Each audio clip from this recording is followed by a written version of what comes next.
Welcome back to Africa 54. I'm Vincent McCory in Washington. Now, Uganda's President Yoweri Museveni has in the space of a week written 4 letters on his Facebook page addressed to his so-called grandchildren, a term he uses to refer to Uganda's youth as a term of affection and a reminder of his authority. Now, while supporters still see Museveni as a freedom fighter deserving of his 3 decades in power, many of Uganda's young population who have known no other leader see him as a patronizing, disconnected and aging ruler who is failing to address their concerns. Halima Athumani reports from Kampala. At the peak of election clashes this month, 74-year-old President Yoweri Museveni took to Facebook to address the nation's youth. In a series of letters, he referred to young Ugandans who spearheaded protests over opposition arrests as his grandchildren.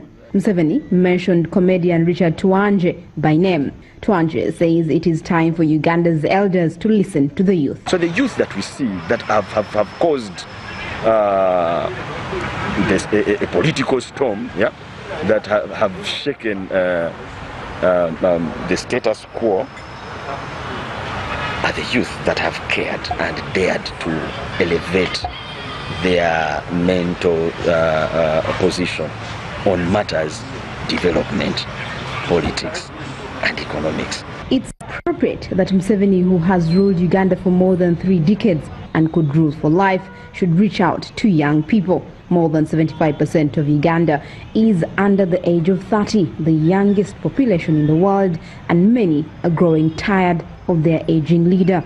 But ardent supporters insist the president takes the younger generation into account and should not be blamed for all of Uganda's problems. President Museveni is not a youth, but in his programs, in his policies, in his undertakings, he has created space for the youth relevant issues to be undertaken by the government. So that is the totality of leadership. But Uganda's youth are looking to a leader half Museveni's age, Robert Kyagulanyi, the musician-politician known as Bobby Wine.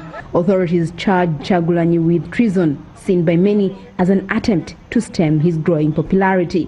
Bobby Wine has the capacity to attract the listeners, first of all. Then he has the capacity to deliver the message. And he has the capacity to deliver a message that fits in the thinking of the young people, that the future is ours. The future is not theirs. And it makes sense.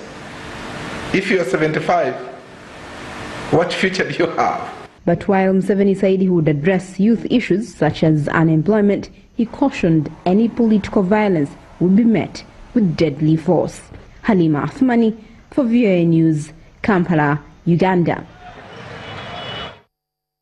Millions of people around the Lake Chad Basin are in dire humanitarian situations because of the impact of violent conflict and climate change. Efforts to address the problems affecting the region include aid from international donors at conferences.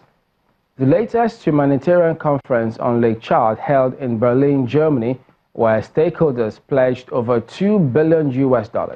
Have a look.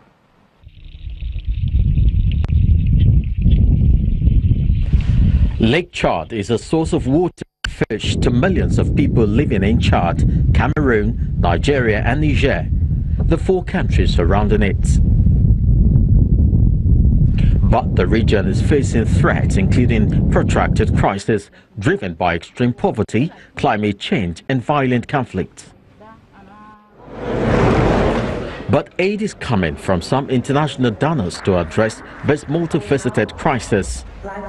At this conference on the Lake Chad region in Berlin, Germany, participants make renewed commitments to provide more support.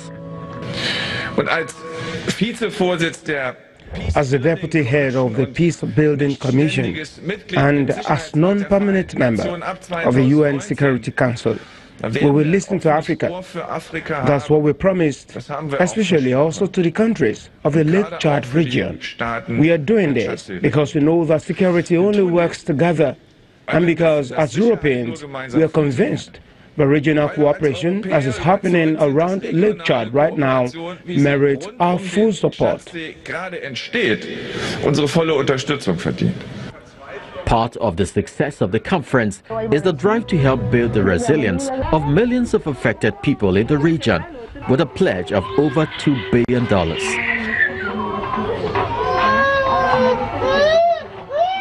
The contributors, the participants, have pledged $2.2 billion for humanitarian response, for peace building and for development. And that is 3 times what we were able to raise in Oslo last year. So this has been a very successful 2 days.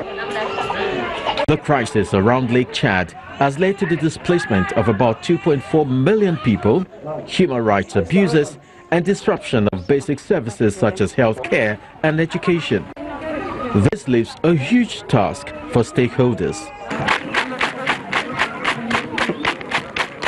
There are still 10 million people who need life-saving humanitarian assistance, but that assistance on its own doesn't solve the underlying problems. So I'm really pleased, having been here with my colleague Achim Steiner, who's the head of the United Nations Development Programme, that we're able to collaborate and look towards the moment when we can help people get back to their homes, rebuild their lives, and make them less reliant on humanitarian assistance. We're not there yet, but I can see the day when we will be. The conference brought together ministers from the affected countries and governors of the Lake Chad region, alongside donor countries, United Nations, and international and regional organizations. It's time now for a short break, but we'd like to remind you to visit our website, channelstv.com, for news and other programming around the clock. You can also find us at youtube.com/channelsweb. Still to come, the Mollywood film industry, self-taught Malawian film directors win international prizes. Will they also be sweeping September's African Movie Academy Awards in Rwanda? We've got that and other stories after the break.